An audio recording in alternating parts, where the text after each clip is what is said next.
Now question number 2 of tutorial number 5. A wheel of mass capital M and weight mg and moment of inertia I on an inclined plane is connected to a block of mass small m, weight equal to mg, by a rope as shown in the figure. The rope is guided over an ideal pulley and the wheel rolls on a plane without slipping.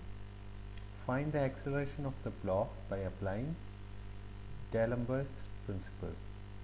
Neglect the masses of the rope and the pulley. So it's given ideal pulley, which means it's a frictionless pulley. Okay. So what we have is this disc is of capital mass, capital M, and of mass capital M, and this block is of mass small m. Alright. So it's this one is rolling without slipping over this wedge of inclination theta.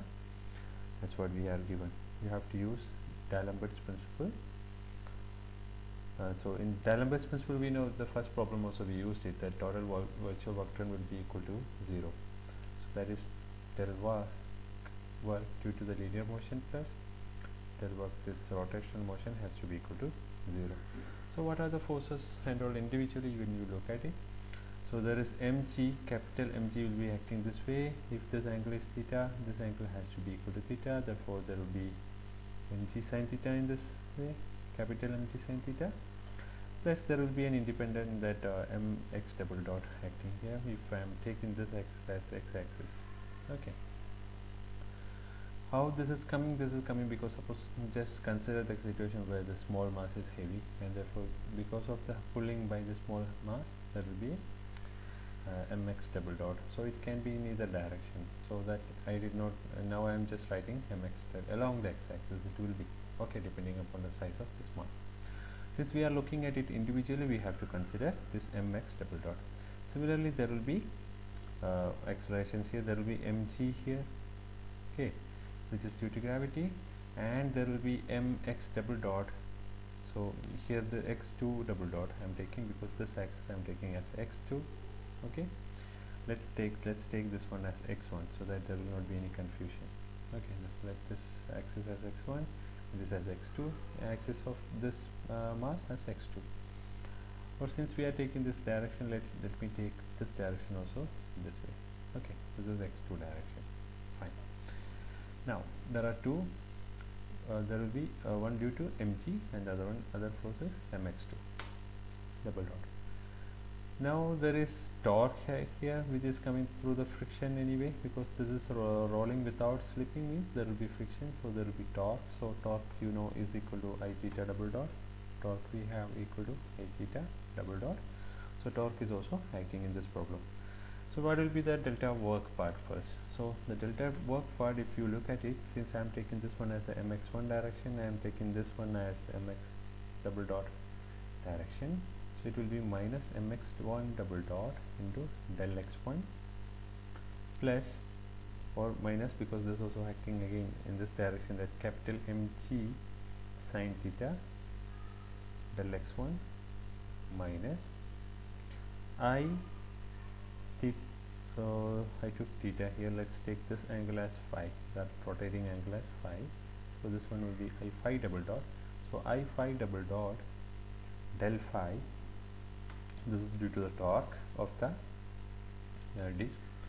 So don't confuse it with theta and phi. This has to be phi, because this angle does not change. This theta will not change, whereas the rotation we are taking in a different angle, that is phi. Okay, this phi will keep on changing, and there will be an acceleration along that angular acceleration there. So this is all about this disc. Then plus mg del x2 and minus mx2 double dot del x2. This is for the small block. This totally has to be equal to 0. Okay, now use the kinematic relations here. You can see that whatever distance x1 it will travel and whatever distance that x2 it will move, both has to be equal to r into phi, because whatever rotation that disk makes will decide what distance x1 moves. So that whatever distance x1 moves will be the distance x2 happening. So this relation we have, therefore we can find out what is del x1 and del x2 in terms of delta phi. So del x1 will be equal to del x2 will be equal to, both will be equal to r del phi, and this r del phi we can call as del x. Okay. Similarly, x1 double dot, so since this relation is there, x1 double dot is equal to x2 double dot is equal to r phi double dot, which I am calling as x double dot. Now I can substitute back into that equation there. So I'll write down that equation here. You verify it because I'm directly writing it. Mx double dot del x minus capital Mg sin theta del x minus I x double dot upon r, because r phi double dot we called it as x double dot, so therefore phi double dot I will have to substitute as x double dot upon r into del x upon r plus mg del x minus mx double dot del x equal to 0. Now you can find out the equation, because since this del x is not equal to 0, everywhere there is del x, you can take all the del x common and equate the whatever comes in the bracket equal to 0, and therefore you can calculate what is x double dot equal to. X double dot equal to g into small m minus capital M g sin theta divided by capital M plus small m plus I upon r square. This is what the acceleration. So now the comparisons can be done here. What will happen? M sin theta is very much greater than m. What will happen to acceleration? Acceleration will be less than 0. Then the wheels will roll down there. So what if the small m is very much greater than mg? So then it will happen reverse. Okay.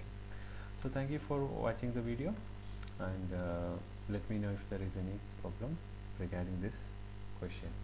Thank you again.